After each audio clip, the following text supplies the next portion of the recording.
안녕하세요. 우만사입니다. 얼마 전에 저희 집에 쥐새끼 한 마리가 밤중에 몰래 들어왔어요. 쥐새끼인 것은 맞는 것 같은데 어째서 덩치가 소만한 쥐새끼였어요. 나와 이혼을 안 해주려고 발버둥을 치는 쥐새끼였죠. 왜냐? 저와 이혼을 하게 되면 그 쥐새끼한테 손해였거든요. 평생의 보험으로만 생각을 했던 저와 이혼을 하면 빈 껍데기뿐이라 저와 이혼은 절대 하지 않으려고 이리 피하고 저리 피하고 쥐새끼처럼 쥐구멍만 찾아다니며 요리조리 도망치기 바빴어요. 어쩐지 요새 살살 내 비율을 맞추며 잘해준다 싶었습니다. 천불이었어요. 애들은 둘 다 아직 결혼도 하지 않고 있는데 맨날 나한테 기생충처럼 들러붙어서 빗바람먹을 궁리만 해댑니다. 평생에 돈 한 푼 안 벌어다 주고 내가 번 돈으로 대부분 살아왔으면서 뻔뻔하기가 이를 데가 없었어요. 무능력해서 돈을 못 버는 것도 문제인데 자존심만 대빵 커서 애들 앞에서 폭력은 타반사로 휘둘렀어요. 이젠 아들이 성인이 돼서 재질을 하니까 그나마 아들이 무서워서 제게 함부로 못하니까 살만하더라고요. 아들한테 두들겨 맞을까봐 겁먹더라고요. 남편도 시아버지를 두들겨 패서 판죽음을 해놓은 전적이 있었어요. 자기도 그렇게 당할까봐 두려워했어요. 그때부터는 제게 함부로 못했습니다. 아들에게 매 맞는 아버지가 될까봐 두려워했어요. 남편이 시아버지가 했던 것처럼요. 시아버지는 시어머니를 들들 볶아대는 것을 낙으로 삼으셨던 분이셨다고 했어요. 이건 오로지 남편이 저에게 해준 말이었죠. 여자는 두들겨 맞아야 정신을 차린다는 시고모들의 말에 충실히 잘 따랐어요. 이건 어디까지나 남편이 내게 귀에 못이 박히게 들려줬던 얘기였으니 진입학은 할 수 없는 일이지만 남편은 그 얘기를 하면서 시아버지가 남편 앞에서 꼼짝도 못하는 것이나 시어머니가 시아버지를 구박하는 것에도 그럴만하다며 시어머니를 두둔하는 이유를 정당화했어요. 남편은 고모들에 대한 원망이 컸어요. 은근히 시아버지를 조정을 해서 시어머니를 괴롭히는 것을 즐겼다고 하더라고요. 설마 그랬을까 싶기도 한데 사실 인간은 악인이 너무나도 많기 때문에 신빙성이 없지 않기도 하죠. 남편이 제게 그랬었어요.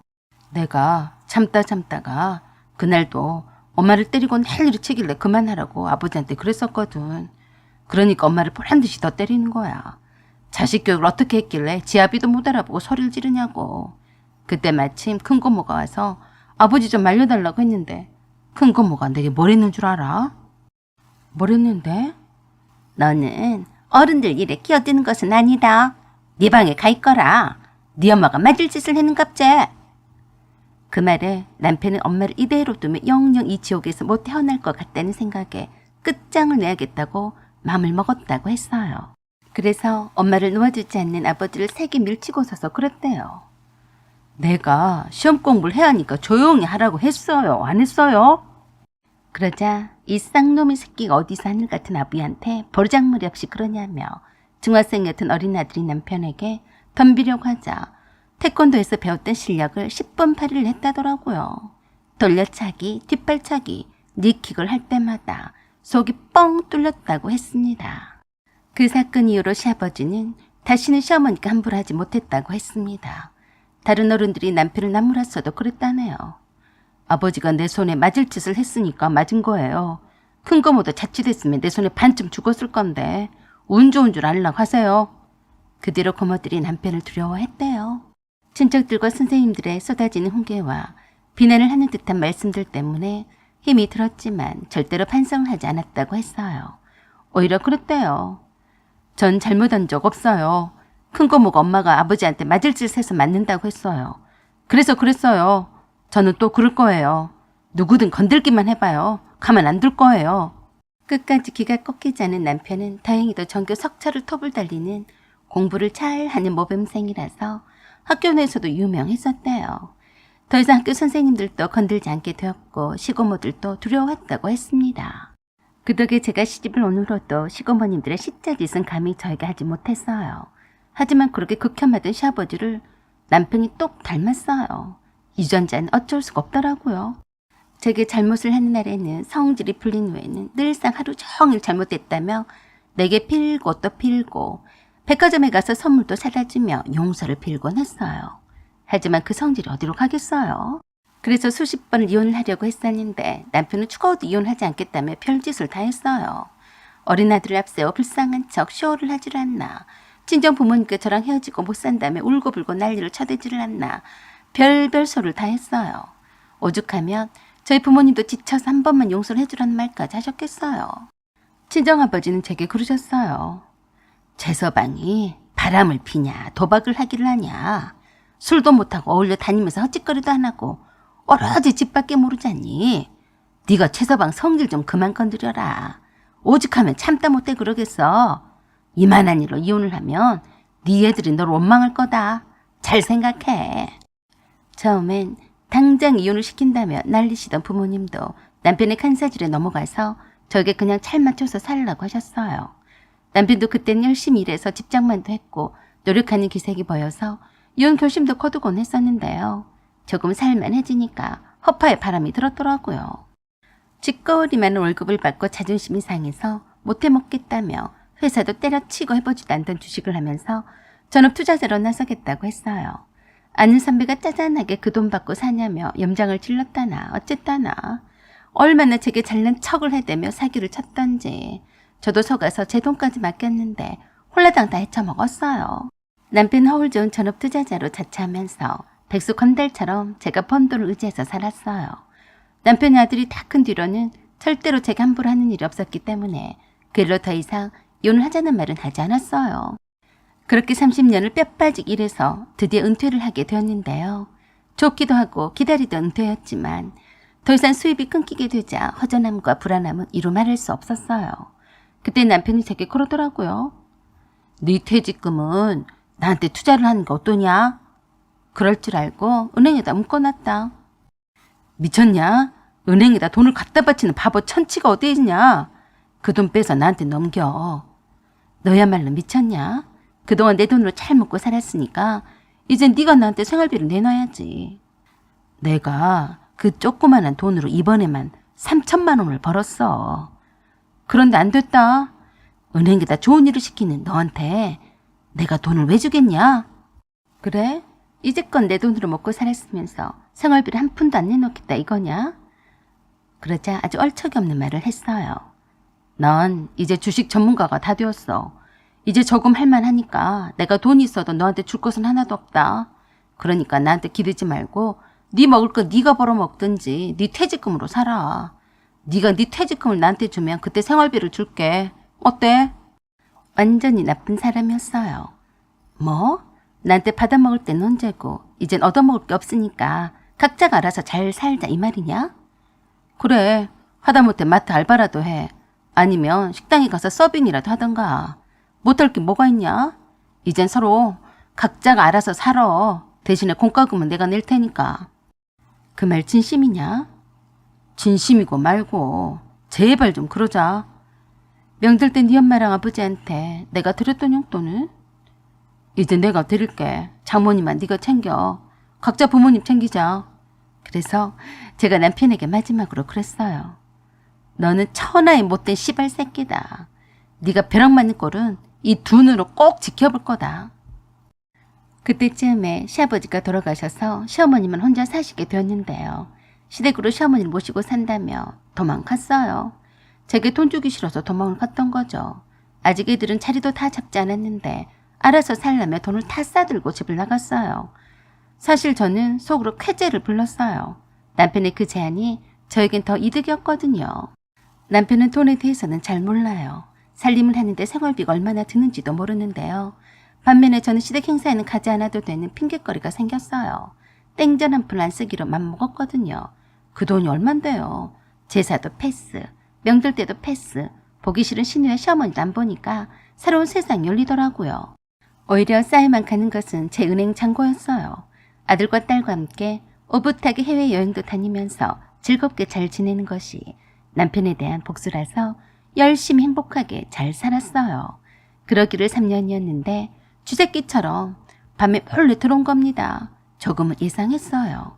주식과 코인에 투자를 했던 것이 하루아침에 폭망을 해서 쪽박을 찼다고 들었으니까요. 어쩐지 그 며칠 전에 저를 간을 보려고 시누이가 저를 찾아오곤 했어요. 언니, 오빠랑 이렇게 남남처럼 지낼 거예요? 그건 오빠가 그러자고 한 건데요. 이혼을 하자고 하면 할 텐데. 내가 가만히 보니까 오빠도 언니가 아니면 다른 여자한테는 관심도 없어요. 다시 합치는 게 어때요? 왜 그래요? 오빠가 알거지가 된 것 같으니까 나보고 잘 먹여 살려라. 이 말이에요? 흠칫 놀라면서 그러더라고요. 그래도 애들 아빠잖아요. 그래도 오빠는 언니밖에 없어요. 다른 여자도 안 만났어요. 난 오빠가 이혼만 해줬으면 진작에 팔자를 잘 고쳤을 거예요. 이혼이나 하자고 전해요.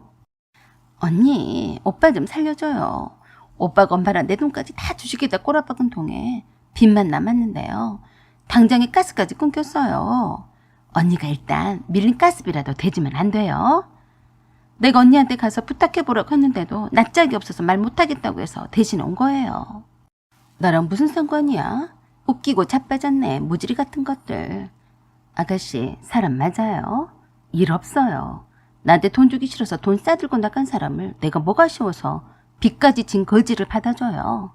당장 꺼져요.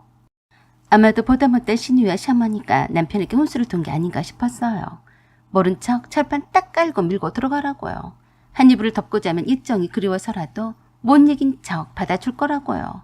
수준 낮은 것들이었어요. 택도 없었죠. 혹시라도 그런 쥐새끼가 들어올까봐 대비를 해두었죠. 울타리가 낮은 집 담을 위해서 진돗개 한 마리를 데려다 키웠거든요. 남편은 그걸 몰랐어요. 못 모르고 슬그머니 담을 넘어 들어오려다가 거실에 있다가 뛰쳐나간 우리 똘똘이에게 목이 물렸어요. 천재견인 우리 똘똘이가 침입자를 그냥 놔둘 리가 없었어요. 한번 물면 확실히 제압을 할 때까지 놔두진 않으니까요.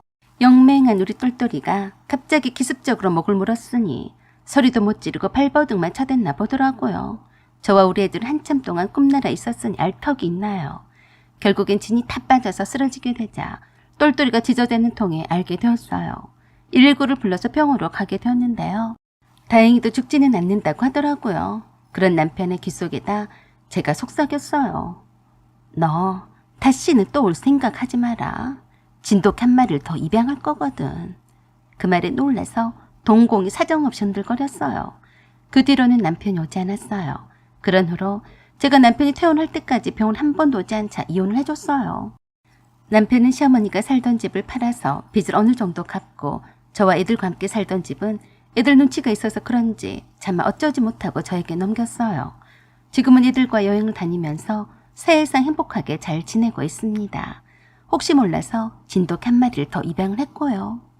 사연은 여기까지입니다. 감사합니다. 안녕하세요. 오만사입니다. 제게는 친구 같지 않은 친구가 한 명 있었어요.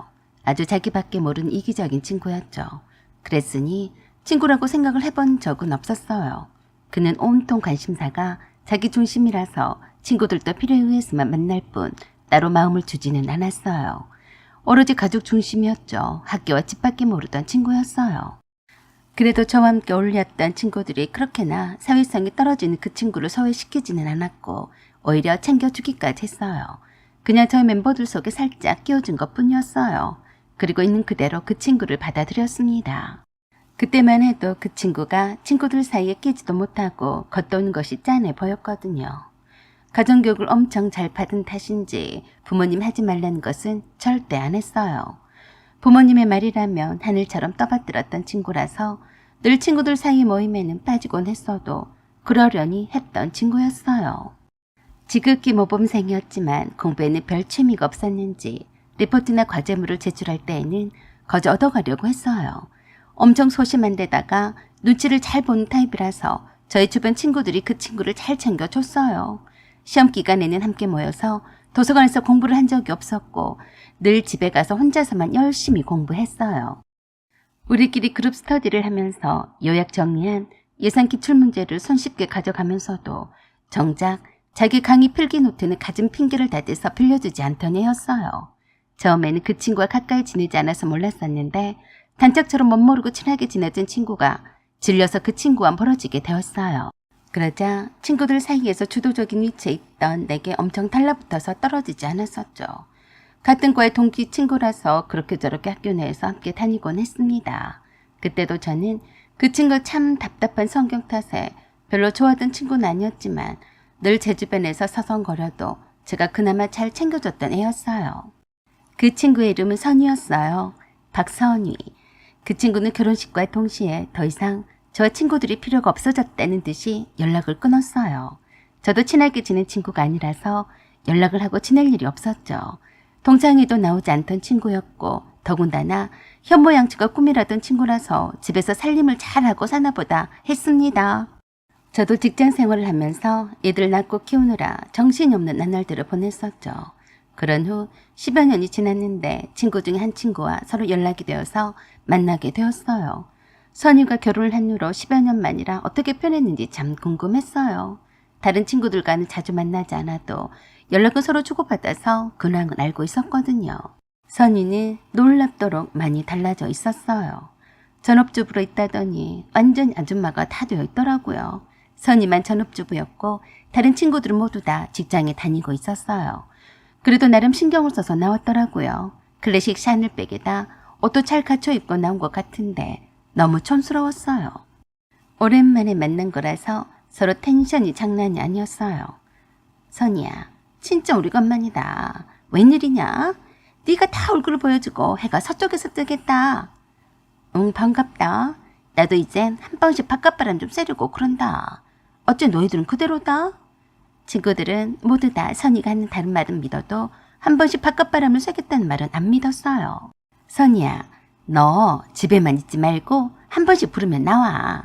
동창회 모임에도 너만 안 나왔어. 집에만 있으면 안 답답하니? 무슨 소리? 답답하긴 내가 왜 답답해? 난 너희들이 더 불쌍해 보여. 어? 그게 무슨 소리야? 그러면서 나를 한번 쭉 훑어보더니 그러더라고요. 연수야, 넌 어째 아가씨 같다? 네가 지금 몇 살인데 아가씨처럼 하고 다니니? 응? 내가 아가씨 같아 보여? 그럴 리가. 그러지 말고 자기 나이대 맞춰서 살아. 나는 나이 든 티를 안 내려고 억지로 젊은 사람처럼 하고 다니는 거 보면 참 안 돼 보이더라. 자연스럽게 나이가 드는 걸 받아들이는 게 더 좋지 않니? 오랜만에 만난 선유는 옛날과는 다르게 왠지 자신감에 차이는 거침이 없는 말투였어요. 우리가 뭐 얼마나 나이가 들었다고 그러니. 남들이 들으면 한 40대나 50대나 된 줄 알겠다. 난 오히려 노안이란 소리를 듣고 살아. 아가씨처럼 하고 다니는 것이 아니라 네가 너무 정장 차림이라 그런 거야. 그 샤넬백 비싼데 선물 받았니? 아, 이거 남편이 사줬어. 우리 남편 돈 잘 벌잖아. 애들 키우느라 고생한다고 사준 거야. 나 밖에 몰라. 그러자 다른 친구가 부러워하면서 그랬어요. 좋겠네. 우리 신랑은 돈을 벌어다 줘도 애들 키우는 거는 당연하게 생각하는데 넌 복 받았다 라고 하자 또 그러더라고요. 그러게 네 신랑은 안 그러니? 여자가 애들을 잘 키우고 살림을 잘하는 것만큼 더 큰일이 어디 있어. 이것만 사준 게 아니야. 에르메스도 사줬는데 다음에 너희들 만날 때 메고 올게. 이젠 자주 보자. 유난히도 당당하고 말수도 많아진 선유 말에 다들 놀라서 한마디씩 했어요. 그러니까 더 신이 났는지 계속해서 쫑알댔어요. 너희들 직장에 다닌다고 고생이 많다. 안쓰럽기까지 해. 그리고 대단해. 어떻게 직장을 다니면서 집안일도 하고 애들도 키우고 시댁 식구들 챙기랴. 남편도 챙기고 하니? 어휴, 난 죽어도 못해. 내 몸이 한 10개쯤 되면 몰라도 어떻게 그렇게 하니? 너희들이 참 대단하다. 안 그래? 뭐 이게 욕인지 칭찬인지 자기 자랑인지 헷갈리게 말을 잘 하더라고요. 그래도 오랜만에 만난 친구라서 이런 말도 하는구나 싶어서 다들 기분 나빠하지 않고 그랬어요. 대단하긴 뭐가 대단해. 나도 선이 너처럼 남편 돈으로 집에서 살림만 했으면 소원이 없겠다. 네가 부럽다 라며 두 친구가 입을 모아서 말했더니 더 신이 나서 한술 더 떴어요. 사실 난 결혼을 한 뒤로 너무 행복해. 밖에 나가서 돈 벌어라고 등 떠미는 남편이 있기를 해. 집에서 놀기만 한다고 눈치를 주는 시부모님 계시길 하니. 우리 아버님은 애들만 잘 키우면 된다고 하셨어. 그거 돈 몇 푼이나 벌려고 그러냐면서 자식 농사를 못하면 말짱 헛것이라고 하시잖니. 그리고 우리 시어머니는 치매라서 정신 오락가락해. 나한테 시험씨 노릇은 못하시지. 그러면서 친정 부모님의 재산이 하도 많아서 그 돈을 탐을 내느라 시댁 식구들이 아무도 자기를 건드리지 못한다고 자랑을 했어요. 나 있잖아. 우리 아버지가 그동안 속을 하나도 안 썩이고 말 잘 듣고 잘 자라줬다고 강남에 아파트를 2채나 사주셨잖니. 그랬더니 우리 남편 친구들도 장가를 잘 갔다고 부러워서 난리더래. 어머, 진짜야? 너희 아버지가 부자라고는 했어도 강남에 아파트를 2채나 사줄 정도로 부자였어? 그래. 그러니 내가 돈 몇 푼을 벌려고 애들 냅두고 밖에 나가서 일하고 싶겠니? 그냥 우리 애들은 둘 다 영어 유치원을 보냈는데 유학도 보낼까 고려 중이야. 엄청 돈 좀 있다고 자랑질을 해댔어요. 그러더니 가만히 듣고만 있던 내게 그랬어요. 너는 어떠니? 살림하면서 육아도 하면서 회사 다니는 게 힘들지 않니? 뭐 힘들어도 어쩌니. 너처럼 부자인 부모도 없고 역시 돈 잘 버는 남편을 둔 것도 아닌데 내가 벌어야지. 어머 어떡하니? 힘들겠다. 학교 다닐 땐 그렇게 너를 쫓아다니던 남자들도 많았는데 그중에 능력 있는 남자를 만났어야지. 그러면서 감히 제 어깨를 두드려주면서 안타깝다는 듯이 그랬어요. 여자는 얼굴도 이쁘고 인기가 많아도 다 소용없더라. 남편 하나만 잘 만나면 끝이야. 널 봐. 내가 언제 너처럼 남자애들한테 인기가 있어봤니? 그래도 남편 하나는 잘 만나서 팔자가 폈잖아. 능력 있는 남자 한 명이 10남자가 안 부러운 거야. 안 그래? 이게 뭘 믿고 선을 살짝 넘어가고 있는지 꼴값 떨고 있더라고요. 그래? 전하고는 다르게 자신감이 넘치는 너를 보니까 나쁘지는 않네. 신랑도 잘해주나 봐. 행복하다니 참 보기 좋다. 내 신랑? 말이라고 하니?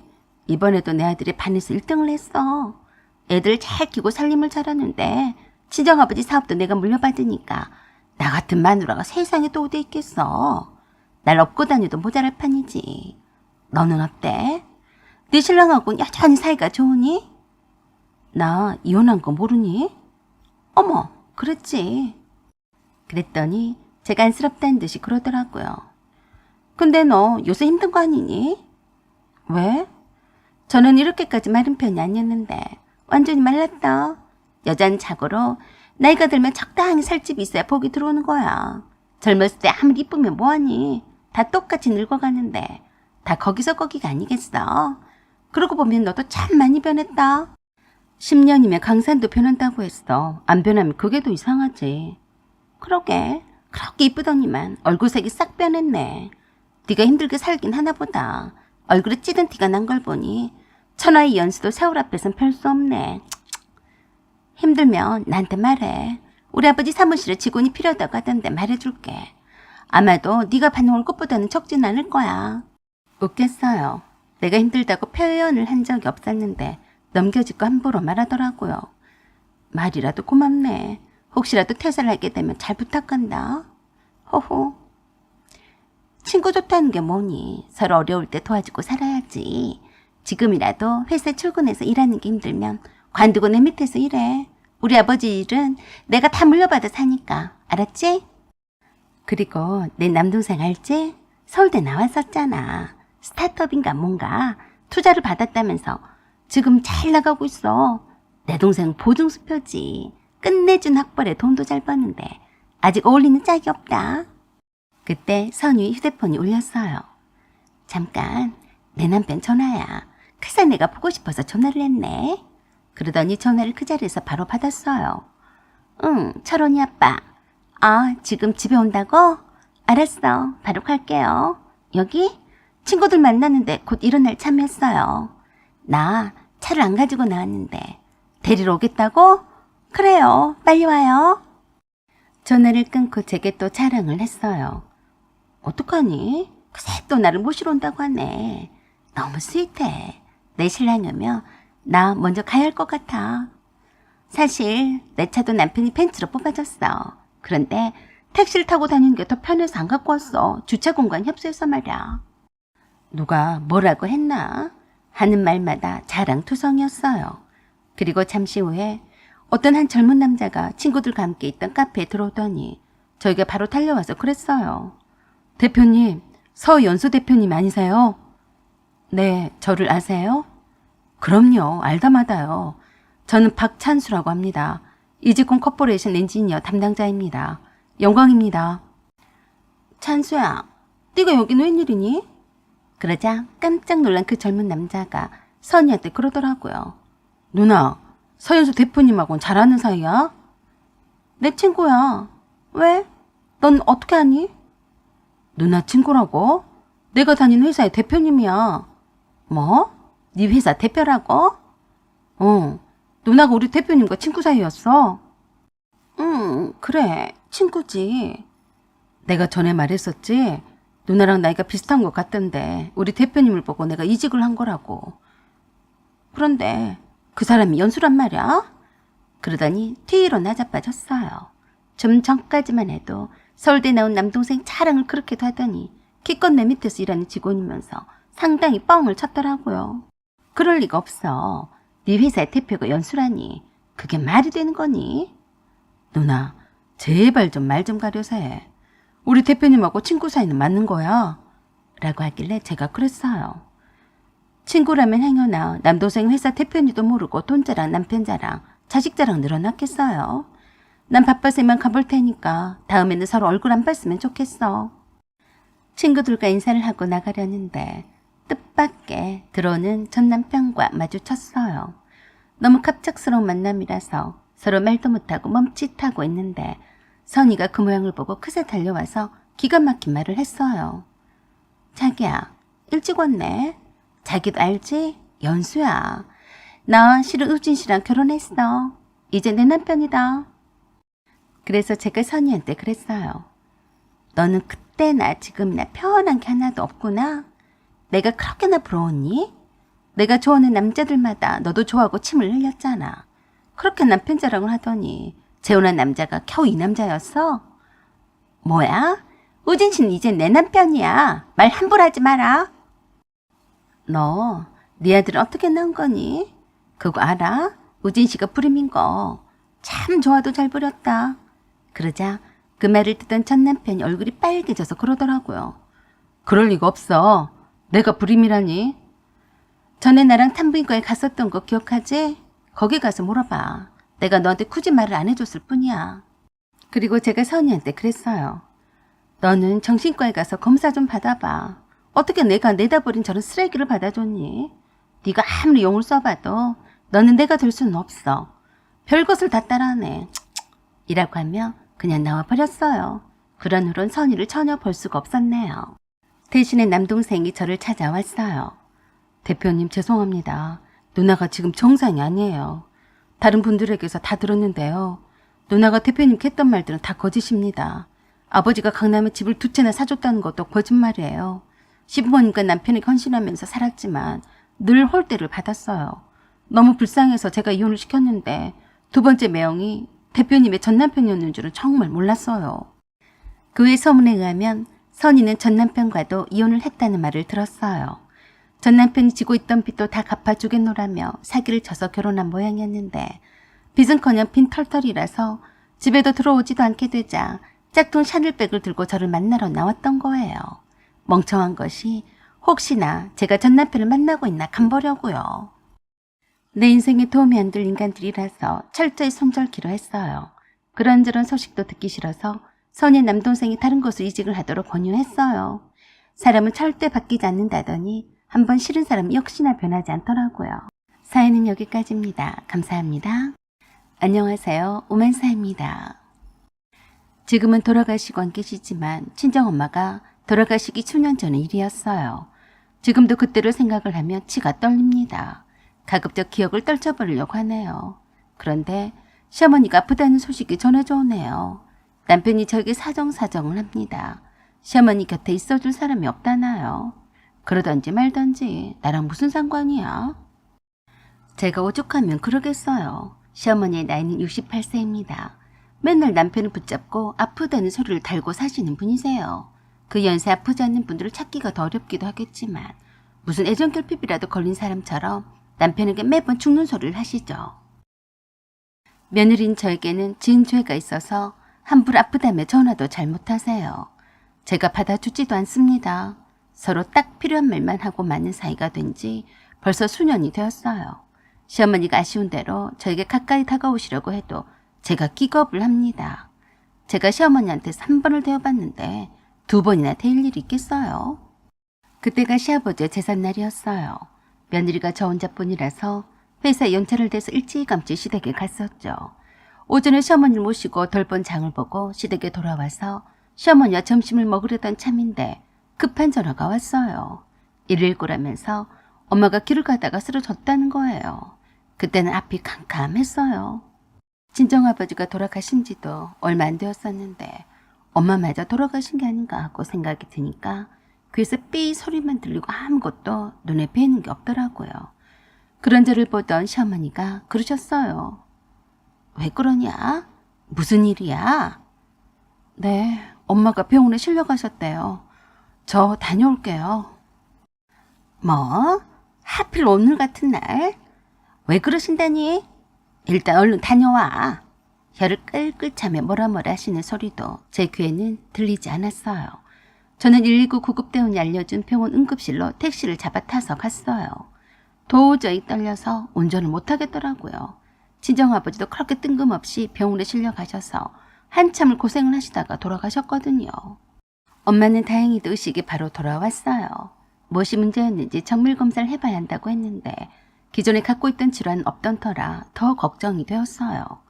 언니와 결혼할 오빠도 있었지만 다들 서울에 살고 있어서 일단 제가 전화로만 엄마의 상태를 알려줬어요. 병원에 도착해서 엄마의 상태를 살피기도 바쁘게 시어머니한테서 전화가 왔지만 제가 받지 못했어요.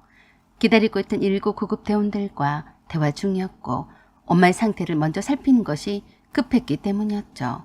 그런 와중에 시어머니가 계속해서 전화를 하시니까 얼른 받아서 그랬어요. 어머니, 조금 있다가 제가 전화를 드릴 테니까 하지 마세요. 라고 하고 끊었어요. 의사가 엄마의 상태에 대해서 말해주고 있는 중이었거든요. 그런데도 계속해서 울리길래 얼른 휴대폰 전원을 꺼버렸어요. 그것이 화근이 되었나 봐요. 성질이 급한 시어머니가 열불이 났었나 보더라고요. 이런저런 검사를 받아야 했던 엄마를 제가 보호자로서 옆에 붙어 있어야 했는데 무슨 여유가 있어서 시어머니한테 전화할 새가 있었겠어요. 다시 휴대전화에 전화를 켜봤더니 톡을 엄청 보내왔더라고요. 갔으면 어쩐지 말을 해줘야 할 것 아니냐? 언제 올 거니? 하필 네 시아버지 제사인데 이게 무슨 일이냐? 빨리 와라. 왜 아직 대답이 없어? 제사 준비는 누가 하라고 이렇게 일만 벌려놓고 아무 말이 없냐? 얼른 안 오고 뭐해? 네 친정엄마는 참 눈치도 없다. 하필 제사날에 이게 뭐냐? 상당히 기분이 나빴어요. 지금 제사가 문제야. 친정엄마가 어떻게 될지도 모르는 판국에. 그래서 답답해서 그러신가 보다 해서 시어머니께 전화를 드렸어요. 어머니, 늦게 전화를 드려서 죄송해요. 제가 전화를 할 새가 없었어요. 그러자 대본에 그러셨어요. 너는 참 핑계도 좋다. 네 목소리를 들으니까 안 싸더니 괜찮으신 모양이네. 아니요. 심장 쪽이 안 좋으세요. 부정맥인 것 같다고 하셨어요. 그래? 죽을 병이 아니구만. 그럼 넌 얼른 빨리 와라. 나 혼자서 어떻게 제사 음식을 다 하겠냐. 벌써 시간이 얼마나 흐른 줄 아냐? 지금 바로 와라. 병원에 의사네 간호사가 수두룩한데 그새 네 엄마 안 죽는다. 황당한 말에 어이가 없었지만 병원이라서 그냥 제 할 말만 했어요. 어머니, 제사 준비고 나발이고 저는 관심이 없으니까 알아서 하세요. 그리고 여기는 병원이니까 하실 말씀 있으시면 톡으로 보내주세요. 부정맥 환자를 혼자 두면 안 된다고 했으니까 친정엄마 옆에 딱 붙어 있어야 해요. 라고 했더니 아글아글 써대길래 그냥 끊어버렸어요. 그리고 남편에게 자초지종을 말해줬어요. 남편은 놀라서 일찍 퇴근을 하고 병원으로 달려왔어요. 제가 시어머니 전화를 받지 않았더니 남편에게 전화를 내서 난리를 치는 것 같았는데 남편이 오히려 시어머니께 그러더라고요. 엄마, 지금 아버지 제사가 중요해요? 장모님이 쓰러져서 응급실까지 와서 심장이 안 좋다고 하시는데 아버지 제사 준비는 엄마랑 은희가 하면 되잖아요. 왜 자꾸 오라고 전화를 하세요? 지금 우진이 엄마가 정신이 없으니까 더 이상 전화하지 마세요. 아셨어요? 시어머니와 통화를 끝낸 남편에게 제가 얼른 집으로 가라고 했어요. 자기는 얼른 어머니한테 가봐. 나도 없는데 자기까진 빨리 안 온다고 또 얼마나 그러겠어. 가서 말씀 좀 잘 드려. 알았지? 내가 알아서 할게. 그래도 너 혼자서 이게 뭐냐. 내가 좀 이따가 갈게. 그런 후 입원실로 자리를 옮겼는데 시어머니가 남편에게 전화를 또다시 해서 난리를 쳤어요. 내가 여기 응급실에 왔는데 눈 씻고 봐도 없는데 너희들 나한테 사기친 거냐? 그와 동시에 간호사가 저 남편을 급히 찾았어요. 박술래 보호자님이시죠? 네, 그런데요? 지금 얼른 응급실로 가보세요. 왜 나 좀 막아요? 말을 잇지 못한 봄이 예사롭지 않더라고요. 남편 시어머니께 그랬어요. 엄마, 사기를 치긴 누가 쳤다고 그래요? 병실로 옮겼어요. 거기 그냥 계세요. 제가 갈게요. 저 남편이 응급실에 갔더니 씩씩거리며 허리춤에 두 손 올리고 열불을 내고 있는 시어머니를 만났어요. 담당 의사와 간호사들이 시어머니의 주변에 있는 걸 보니까 한바탕 소란을 피운 모양이었어요. 저 남편을 보자마자 또 소리를 질러대자 남편이 시어머니를 무조건 끌고 나왔어요. 엄마, 환자들이 있는데 무식하게 이게 뭐하는 짓이에요? 뭐? 무식해? 누가 이렇게 만들었는데 그러냐?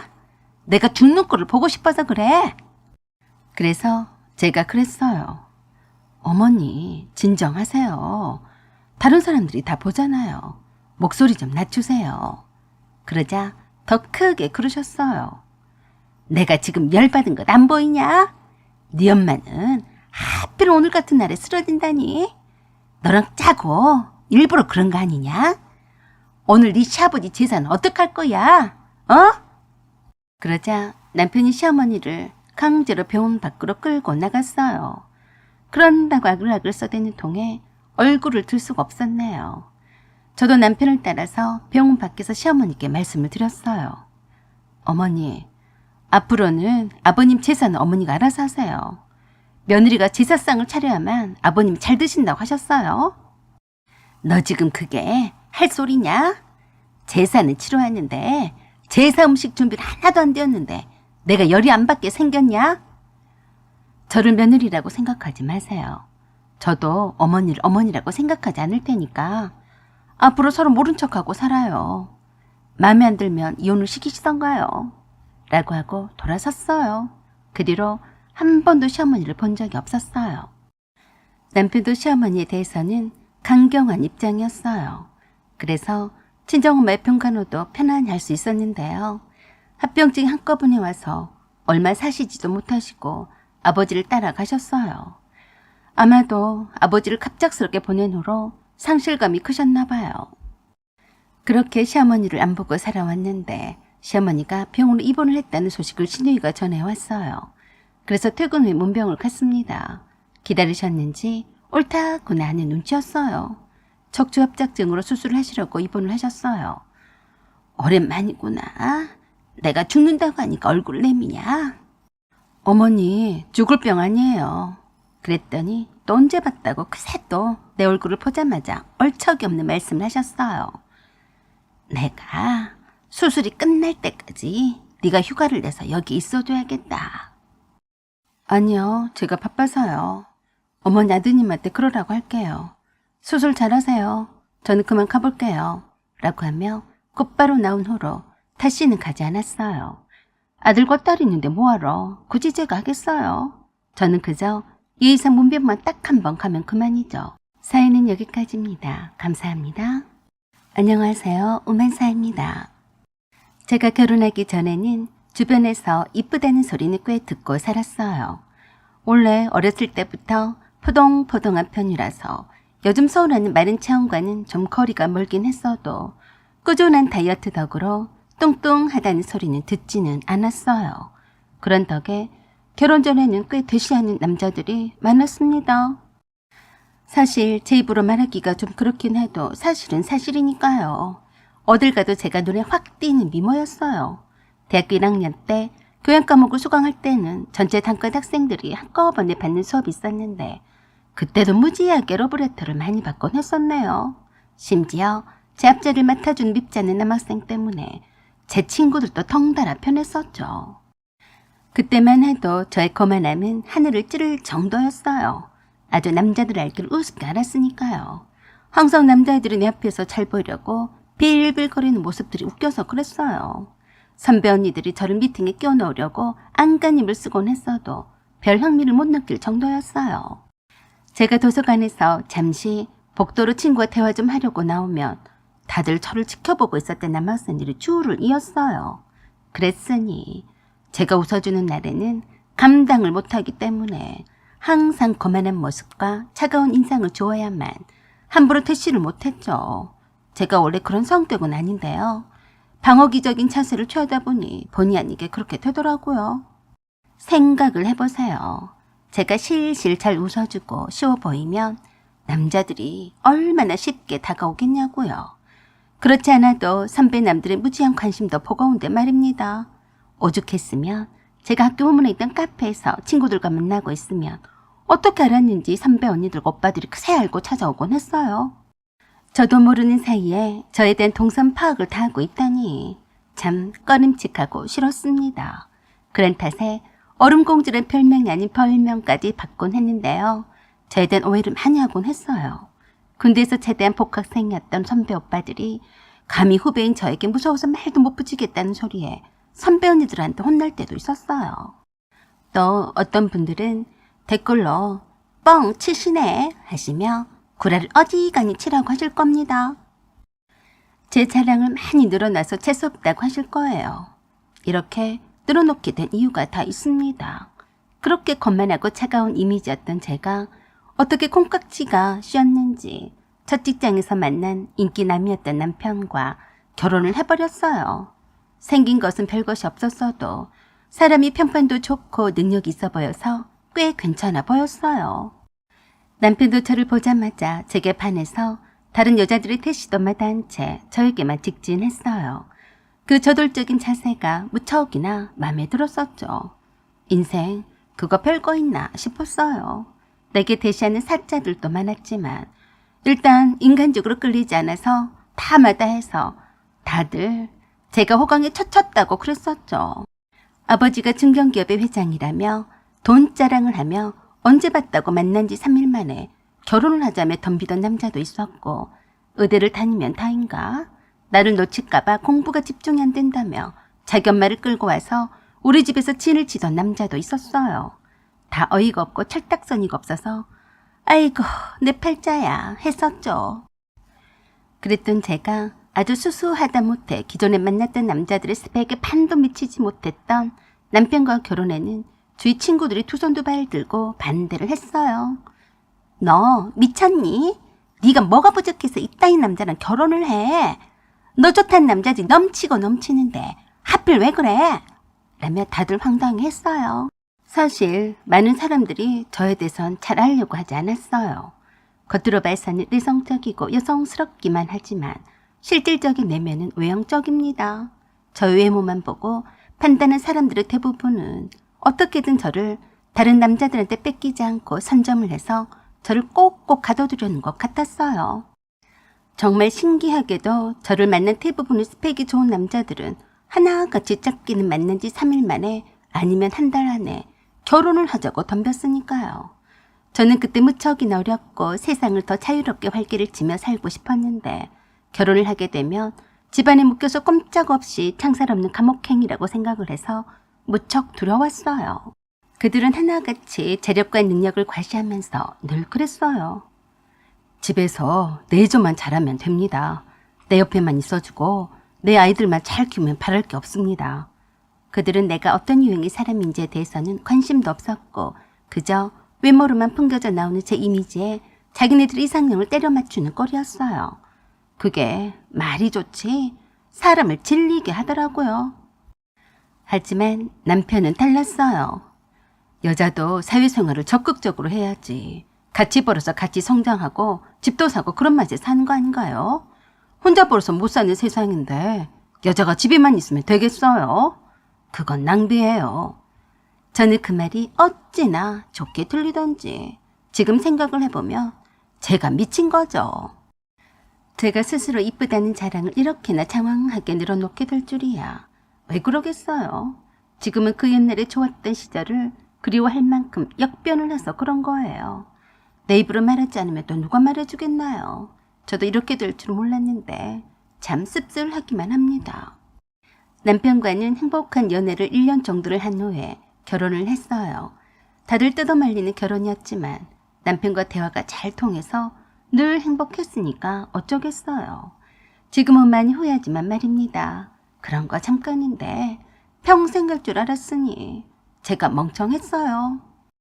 결혼 후에 바로 임신이 되었는데 15kg 이상이나 쪄버렸어요. 태교를 한답시고 좋은 것은 다 찾아서 마음껏 먹었더니 바로 확 찌더라고요. 출산 후에 빼면 된다고 생각하며 긴장을 하지 않았는데 웬걸 빠지지 않았어요. 제 아이가 3개월이 될 무렵에 친구들이 놀러 왔어요. 친구들이 워낙에 저와 남편과의 결혼을 반대를 했었기 때문에 남편이 친구들을 별로 좋아하는 편은 아니었지만 그래도 잘 보이려고 애를 쓰기는 했어요. 그중에 한 친구가 있었는데 키도 170cm에 말라 빠진 몸매에 모델 같은 애가 한 명이 왔어요. 그 친구는 남편이 한 번도 못 보던 친구였어요. 제가 남편과 사귈 때나 결혼을 할 때도 미국에 유학을 갔었던 친구라서 잠깐 귀국한 사이에 저를 만나러 왔던 겁니다. 이름은 정채연이었어요. 외국물을 마시고 온 애라서 그런지 다른 친구들과는 남달랐어요. 옷을 입는 것도 그렇고 말하는 것도 그렇고 사람을 끄는 묘한 매력이 있는 애였죠. 당연지사 오랜만에 만난 채연이와는 할 말이 너무나 많았고 모두의 관심사였어요. 남편도 마찬가지였죠. 처음 보는 제 친구라서 그러려니 했습니다. 그 친구가 저를 처음 보더니 했던 말은 현서야, 너 왜 이렇게 살이 쪘어? 몰라보겠어. 아직 부기가 안 빠진 거야? 라고 했어요. 그에 반해 채연이는 쇼펜 제롱 부츠를 멋지게 신고 녹색의 명품 크로스백을 두르고 나타났는데 정말 모델 같았어요. 다들 나머지 친구들도 이쁘다고 그랬었는데 아마도 사람이 보는 눈은 비슷했나 봐요. 그때 남편도 채연이가 이뻐 보였겠죠. 이쁜 거 좋아하는 남편이 채연이를 보고 반했었나 봅니다. 나쁜 새끼. 그렇게 가벼운 자식인 줄 어찌 알았겠어요. 어쩐지 채연이를 보던 남편이 나머지 친구들이 가던 목소리와는 딴판으로 아주 매너 있게 대하더라고요. 말만 들었지 처음 보는 친구라서 그런가 보다 했는데 웰컴 드링크를 채연이에게 갖다 줘야 한다며 저를 주방으로 불러서 뭘 가져다 주면 되겠냐며 설레발을 떨더라고요. 나머지 친구들도 눈이 있는데 모르겠어요. 채연이가 저에게 산후조리를 잘한 것이 맞냐며 몸에 부기가 왜 하나도 안 빠졌냐며 난리길래 남편 새끼가 그러더라고요. 산후조리를 얼마나 했는데요. 한약도 벌써 2번이나 지어 먹었어요. 부기가 빠지는 약이라고 해서 비싸게 지어서 먹였는데 이 모양이에요. 전에도 살찐 돼지 같은 적이 있었는데 그때는 그래도 봐줄만 했는데 이젠 도저히 못 봐주겠어요. 그 말에 제 친구들의 인상이 팍 일그러졌어요. 친구 중 하나가 그랬어요. 무슨 말을 그렇게 해요? 이러니까 남자들도 얘기를 나봐야 해. 태준씨, 그 말 취소하시죠. 현서가 전에 돼지 같은 적은 한 번도 없었어요. 그러자 남편이 손을 휘저으며 그랬어요. 아휴, 웃자고 한 소리죠. 우리 현서는 그냥 돼지가 아니라 저한테는 꽃돼지죠. 이쁜 돼지라고요. 반어법 몰라요? 라고 껄껄거리고 웃자 친구들도 마지못해 웃어 넘겼어요. 그래도 친구들과 저는 속은 부글거렸었죠. 분위기상 좋게 좋게 넘어가자고 했어요. 그랬더니 남편이 한술 더 뜨더라고요. 자기야, 채연 씨가 목이 마른가 봐. 냉장고에 사둔 파인애플 있지? 그거 탄산에 갈아서 주스를 해와. 채연 씨 좀 드리게. 그래서 제가 그랬어요. 너는 내 친구들과 얘기하는 거 안 보이냐? 네가 해와. 응, 알았어. 라고 하며 딱 채연이 것만 파인애플 주스 한 잔만 해왔어요. 채연이만 입이냐? 한 김에 내 것도 해와. 네 것은 네가 해다 먹어. 자꾸 움직여 살이 빠질 것 아니냐? 채연 씨를 봐라. 여자가 저 정도는 되어야 멋지지 않겠어? 네가 가서 네 것이랑 친구들 것까지 다 해와. 나도 모처럼 친구들 왔는데 얘기꽃 좀 나눠야지. 안 그래요? 채연 씨? 그러자 제 친구들이 사정없이 눈을 흘겼는데도 눈치가 없더라고요. 그런 후에 벌떡 일어나서 방으로 들어갔다가 나오더니 신혼여행을 가서 산 비싼 내 스카프를 꺼내와서 채연이 무릎 위로 티나게 덮어줬어요. 이게 미쳤나? 왜 이렇게 오버를 하고 난리야? 제 친구를 챙겨주는 것이 어째 좀 꼴도 보기 싫었어요. 그렇지만 제가 뭐라고 하겠어요. 채연 씨, 이걸로 덮고 있어요. 아니면 편한 옷으로 갈아입으실래요? 현서 옷이 맞는 게 없을 텐데.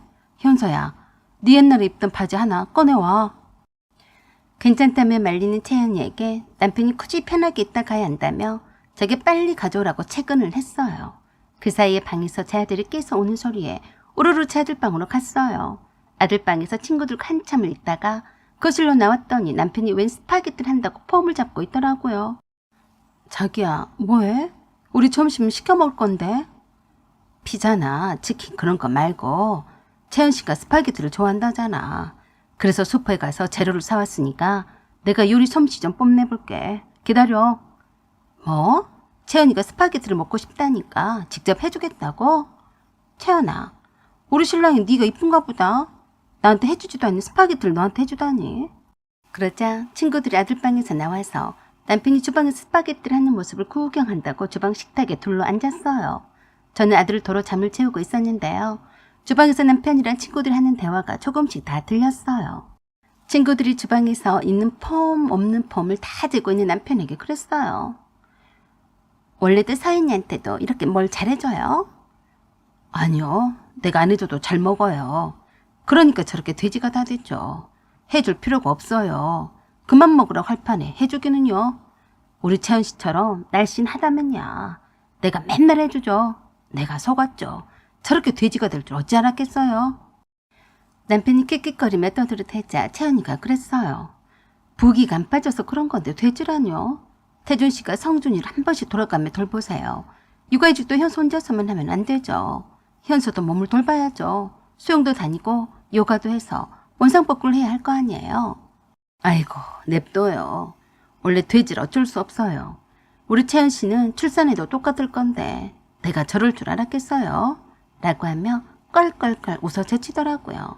그런 남편에게 눈치를 줘도 혼자서 지랄을 떨면서 내용을 봤어요. 스파게티를 채연이를 위해서 했다면서 채연이에게 자꾸 맛있냐며 웃고 떠들고 난리 법석이었어요. 속이 부글부글 끓어올랐지만 친구들을 맛있게 먹여야 했기 때문에 꾹 눌러 참았어요. 그리고 친구들 오후 늦게서야 다들 돌아갔는데 친구들이 가자마자 남편이 서재로 휑하니 들어가더니 나오지 않았어요. 저 웬수를 어떻게 하나 하고 별 생각이 다 들더라고요. 친구들과 함께 있을 때는 그렇게나 텐션이 좋더니만 친구들이 가고 난 후에는 입에 차크를 물고 꼼짝도 안 했어요. 스파게티를 한다며 요리 쇼를 했으면 뒷정리도 잘해야 하는 거 아닌가요? 그런데 자기 방에 틀어박혀서 뭐 하는지 밤이 다 되도록 나올 생각을 안 하더라고요. 보다 못해서 제가 불렀어요. 자기야, 좀 나와서 주방이나 거실 좀 치워. 뭐해? 그랬더니 대뜸 나와서 하는 말이 웃겼어요. 뭔 놈의 여자가 목소리가 동네 아줌씨 마냥 크냐? 네가 치워. 네가 이 모양이니까 이렇게 뚱뚱한 거야. 너는 네 친구들을 보고도 뭐 느낀 게 없냐? 내가 창피해서 죽는 줄 알았네. 채연 씨를 봐. 너랑 얼마나 비교가 되냐? 뭐시 어째? 너 자꾸 내 친구들 들먹이면서 나한테 돼지라며 놀리는데 네가 사람이냐? 아이고 웃기고 자빠졌네. 누가 할 소리를? 그럼 너는 사람이냐? 거울을 보고 말해. 밖에서는 나한테는 아는 체도 하지 마. 쪽팔리니까. 라고 하며 자기 방으로 도로 들어갔어요. 완전히 천불이었어요. 그때 채연이에게서 톡이 왔어요. 네 신랑과 사이는 괜찮은 거니? 네 신랑이 나한테 내일도 휴일이니까 스파게티 잘하는 레스토랑에서 밥 사준다고 하더라. 일단 거절은 했는데 이건 아니지 않니? 너 빼고 만나자고 하는데 내가 왜? 네 신랑이 나한테만 집착되는데 내가 어떻게 해야 하니? 그러면서 남편이 채연이한테 보냈던 톡을 캡처를 해서 보내왔어요. 채연 씨, 오늘 재미있었어요. 제가 채연 씨처럼 아름다운 분은 처음이네요. 좀 더 일찍 만났더라면 얼마나 좋았을까요? 완전히 제가 뚜껑이 확 열렸어요. 서재방에서 틀어박혀서 채연이한테 이런 톡을 보내느라 정신이 없었다니. 완전히 또라이가 아니고 뭐겠어요. 그래서 채연이에게 제가 톡을 보냈어요. 채연이가 남편을 불러내보라고 했더니 좋아하면서 꽃단장을 다하고 그 밤중에 바쁘게 나가더라고요. 채연이가 주소를 찍어서 보낸 만남의 장소에는 뜻밖에도 제 사촌오빠가 대기하고 있었어요. 엎드려 뻗쳐를 시키고 볼기짝을 얼마나 불나게 맞았는지 제가 도착했을 때는 무릎을 꿇고 손들고 벌써고 있더라고요.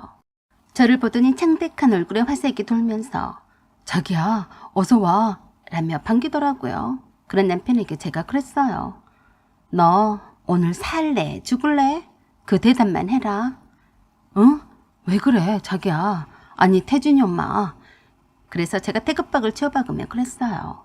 감히 내 아들 이름 입에 올리지도 마. 네가 살려면 나랑 이혼하고 너는 못 만나가. 뭐 어쩌겠어요. 남편도 목숨이 하나밖에 없는데 살고 볼 일이었죠. 자기가 모두 잘못했다는 각서도 썼고 책임을 지고 이혼에 동의하겠다며 양육권도 모두 다 저에게 양도하겠다고 했어요. 양육비도 꼬박꼬박 내겠다고도 했고요. 강박이한 동의든 아니든 남편은 그날부터 제 신혼집에는 다시는 들어오지 못했습니다. 빼도 박도 못하는 이혼의 책임의 증거가 다 있는데 뭐 어쩌겠어요. 사촌 오빠가 직장 상사여서 남편의 월급 때마다 양육비를 잘 주고 있는지 확인도 잘 해주시네요. 하도 못 믿을 인간이니까요. 회사에 소문도 받아야 해서 다들 그랬어요. 어머, 생긴 것 하고는 영 딴판이네. 다들 조심해요. 저런 인간한테 속아 넘어가지 말자고요. 저는 보란 듯이 예전의 나로 돌아가기 위한 피나는 노력을 하는 중입니다. 이혼녀도 제 오늘에서 행복하게 살 수 있다는 것을 꼭 보여주겠어요. 어딘가에 내 짝이 나를 눈 빠지게 기다리고 있을 거니까요. 사연은 여기까지입니다. 감사합니다. 안녕하세요. 오만사입니다. 제 남편은 조그만 관광버스 회사의 대표의 아들이에요. 형제만 둘인데요. 조금 살 만큼 사는 집안이죠. 대학교를 다닐 때에도 남들이 다 하는 알바 같은 것도 한 번도 해본 적이 없고 그저 부모님의 돈으로 편안히 학교 생활도 즐기고 방학 때는 해외여행을 온 없이 다니곤 했던 친구였어요.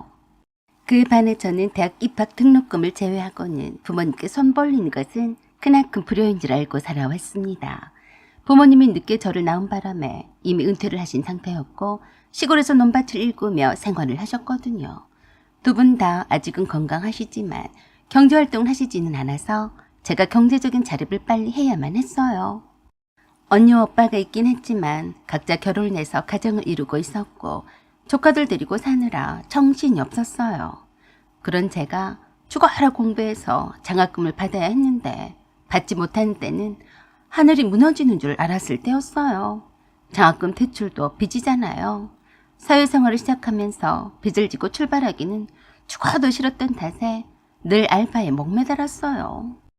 제가 야간 호프점 서빙 알바를 할 때 손님으로 왔던 남편을 알게 되었어요.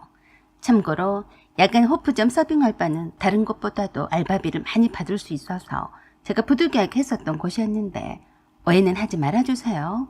호프점이라 해도 카페처럼 젊은 20대가 주류라서 또래 친구들이 많이 찾던 곳이라 옛날에 성행했던 술집 개념과는 다른 곳이죠. 남편이 단골 손님으로 오면서 안면을 텄고 같은 학교의 선배라서 더욱 친해지게 되었어요. 그 이후로 여러모로 저를 알게 모르게 챙겨주게 되었는데 그런 도움을 받는 것이 싫지만은 않았어요. 남편도 취업을 했고 저도 취업을 한 상태에서 남편이 프로포즈를 해왔는데 마다할 이유가 없었죠. 남편은 저와 사귈 때에도 시골에서 간단하게 텃밭 농사를 하시는 부모님께 여러 번 인사를 드리러 오고 가곤 했었어요. 그에 반면 저는 단 한 번도 예비시댁이 될 집에는 가본 적이 없었고 딱히 남편이 가정사에 대해선 별 말이 없었어요. 원래 남자들이 입이 무거우니까 그러려니 했습니다. 그런데 결혼할 예비시댁에 처음 찾아가서 인사를 드리려는데 예비 시어머니를 뵙고 깜짝 놀랐어요. 너무 젊어서요. 게다가 너무 화려했어요. 아무리 못해도 최소 50대 중반은 될 텐데 풍성한 긴 머리에 그것도 마리 앙투아네트처럼 만화에서 나온 듯한 세팅한 커리머리와 공단인가 비단인가 벌이 꽂힌 줄 알고 잘못 앉았다가 낙상할 것만 같던 광채가 나는 전에 원피스를 입고 있더라고요. 외모만큼이나 프라이드가 높은 듯이 보였던 그 눈빛과 보토스만 땅 채운 듯한 터질 듯한 볼태기 그리고 날카롭던 콧날과 눈 밑에 애교살이 어딘지 모르게 인공적인 면이 강력하긴 했어도 조화를 잘 이룬 것이 물어보고 싶더라고요. 어느 성형외과에서 시술을 받으셨는지 말입니다. 허리도 꼿꼿하고 자세도 바른 것이 자기 관리의 끝판왕 같았어요. 그 외모에 뿜어져 나오는 자신감과 자존감은 상대적으로 저의 길을 누르고도 남을 듯 했습니다. 웃을 때 어색한 것만 빼고는 가만히 무표정하게 있으면 김건희 여사도 저리 가라고 할 만큼 미모가 돋보였어요. 나이가 들어도 이렇게 자기 관리에 충실하면 나쁘지 않다고 봤어요. 보통은 연예인들이나 방송인들이 이렇게 하는 경우도 많은데요. 일반인들이 이러기는 쉽지는 않은 일이죠. 제가 처음 뵐 때부터 그랬었어요. 어머, 어쩜 이렇게 아름다우세요? 너무 젊으셔서 눈이 부시네요. 라고 했을 뿐인데 매우 흡족해 하시더라고요. 사실 진심이라 그대로 말한 것뿐이었는데 그게 듣기가 매우 좋으셨나 보더라고요. 저에게도 따뜻하게 대해주셨고 별다르게 태클을 걸지는 않으셔서 참 좋은 인상을 받았어요. 그런 후 속사포로 상견례 날짜도 잡혔고 드디어 상견례 날이 되었어요. 저희 부모님은 시골에 내려가셔서 정원에 꽃도 가꾸고 욕심이 생겨서 빈 땅에 농사도 조금씩 늘려가는 바람에 찐 농부가 다 되어 있었어요. 검게 그을린 얼굴에 화장을 한다한들 한계가 있는 법이었지만 나름 신경을 써서 차려입고 나오셨어요. 더더군다나 예비 시어머니가 워낙에 젊어 보이고 화려한 분이시니까 좀 더 갖춰 입고 오시라고 제가 주문도 했어요. 평소에는 전혀 신지도 않을 구두에다 투피스 치마 정장을 입고 나오셨고 그 전날에 미리 미용실도 다녀오셨다고 했어요. 액세서리도 하나도 없어서 금반지 외에는 따로 하시지는 않으셨죠. 그 금반지도 보통 때는 일하는데 불편해서 반지함에 모셔뒀다가 일부러 끼고 오신 거였어요. 세트로 된 금목걸이와 금귀걸이도 있었는데 엄마가 필요가 없다며 팔아버리셨대요. 그것도 그제서야 제가 알았어요. 제가 사드렸어야 했는데 앞으로 그래야겠죠. 가방도 제가 백화점에서 선물로 사드린 중저가했던 가방인데 늘상 잘 들고 다니셨던 익숙한 것이었어요. 날씨가 조금 쌀쌀한 편이라서 코트도 입고 오시면 좋았겠지만 투피스 정장에 맞는 옷이 없다고 하셨어요. 약간 헛줘 보여서 제가 급히 목에 스카프를 둘러드렸었죠. 엄마가 학교 선생님으로 오랜 세월 동안 계셨지만 퇴직을 한 이후로 살이 급격히 늘어서 입던 옷이 하나도 맞지 않았어요. 그렇다고 해서 저희 엄마가 보기 싫게 뚱뚱하지는 않으셨죠. 그저 그 나이에 적당히 살이 붙은 중년처럼 보였습니다. 저희가 예정된 시간보다 미리 와서 기다렸어요. 제가 사온 꽃으로 장식도 간단 하나만 해야 했거든요. 드디어 예비 시부모님이 도착을 하셨어요. 그런데 어느 정도는 예상을 했지만 너무 예비 시어머니가 화려했어요. 꼭 이날만 손꼽아 기다린 사람처럼 온갖 명품으로 도배를 하셨더라고요. 마치 부잣집의 사모님처럼 머리는 뽕으로 부풀렸는지 어깨에는 모피코트를 걸치고 얇디 얇은 듯한 원피스는 아이보리색 바탕의 화려한 금장식 패턴으로 고급스러움을 더했어요. 손가락마다 번쩍번쩍한 반지를 끼고 있었고 네일샵에서 관리를 받은 듯한 손톱과 움직일 때마다 반짝이는 귀걸이와 목걸이에 송곳 같은 삐딱구두에 샤넬백을 들고 왔어요. 그 아우라에 놀라서 저희 부모님이 입을 쩍 벌리려다가 손바닥으로 입을 가리셨어요. 기죽어. 거기에 비하면 우리 엄마는 초라하기 이를 데 없더라고요. 비교를 하지 않을 때는 그저 고상하고 수수하다 정도였는데 갑자기 화려한 예비 시어머니 등장에 기가 죽을 정도였어요. 예비 시아버지의 모습도 훌륭했어요. 고급스러운 코트 속에 명품 머플러를 두르셨는데 얼굴이나 머리도 미용실에서 메이크업을 받으셨는지 어쨌는지 모든 게 반짝거렸어요. 피부도 촉촉한 윤기가 차르르 흘렀고요. 그에 반해 저희 아버지는 주름진 데다 메말라 보이는 피부가 참 없어 보이더라고요. 아이고 참 이제 와서 뭐 어쩌겠어요.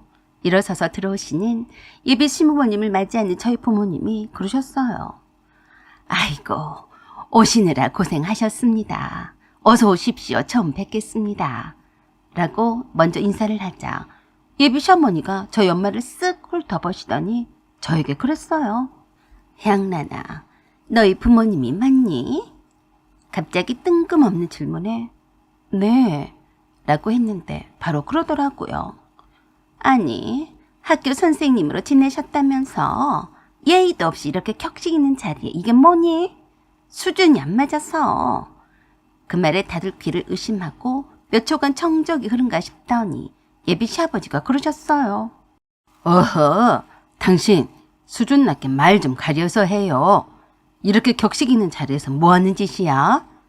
서로 인사도 나누지도 않은 채 무식하게 할 말은 아니었죠. 그래도 계속해서 그러더라고요.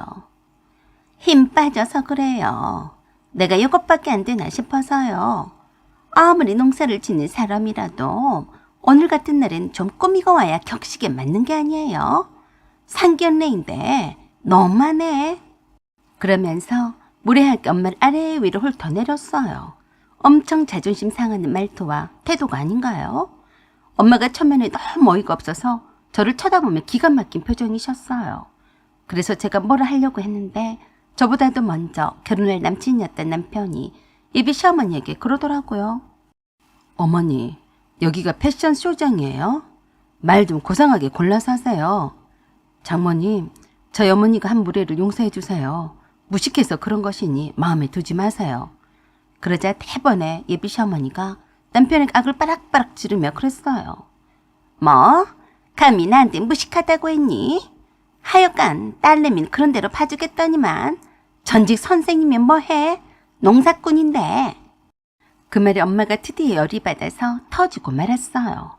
멋이 어째요? 이 옆에 내가 어디서 말을 함부로 하는 거야? 생긴 거는 술집년처럼 생겨가지고는. 나도 너 같은 것하고는 수준이 안 맞아서 잠시도 못 있겠다. 별 거지 같은 것을 다 보겠네. 어머나, 나한테 술집년이래. 자기 딸이 술집에서 일했는데 나보고 술집년이래. 어머, 웃기고 자빠졌네. 멋이 어째요? 여자가 보자 하니까 못하는 소리가 없네. 야, 어디서 굴러먹다곤 개뼈따귀야. 진짜 열받게 하네. 그랬더니 그 예비 시어머니가 호들갑스럽게 그랬어요. 어머머, 저것 좀 봐. 한 대 칠기세네. 여보, 이건 볼 것도 없어요. 널리고 널린 게 여자인데 뭐 이런 촌스럽고 무식한 집에다 장가를 보내요. 그냥 가요. 라고 하며 휑하니 박차고 몇 걸음을 가다가 언제 왔는지 문 앞에 서 있는 한 아주머니랑 딱 마주쳤어요. 마치 무슨 못 볼 것이라도 보는 양 기절 초풍을 하면서 그러더라고요. 엄마야, 깜짝이야. 어머, 형님. 그러자 그 아주머니가 손바닥을 들어서 한 대 세차게 갈겼어요. 얼마나 제대로 날렸는지 삐딱구대 중심이 흔들려서 대자로 나자빠졌어요. 순식간에 일어난 일이라 다들 입을 쩍 벌리고 있을 뿐이었는데 그새 그 아주머니가 대자로 뻗은 예비 시모 위에 올라탔어요. 이 잡것이 누구 신세를 망치려고 지랄을 떨어? 내가 말했어, 안 했어? 너 죽은 듯이 안 지내면 내가 가만히 있지 않겠다고 했어, 안 했어? 네가 뭔데 선을 넘어? 라고 하며 미처 손 쓸 데도 없이 예비 시어머니의 머리채를 잡아채서 강제로 무릎을 꿇게 했어요. 갑자기 기가 팍 죽은 자세로 예비 시아버지께 살려달라고 SOS를 마구 보냈는데도 웬일인지 예비 시아버지는 모른 척 고개를 돌리셨어요.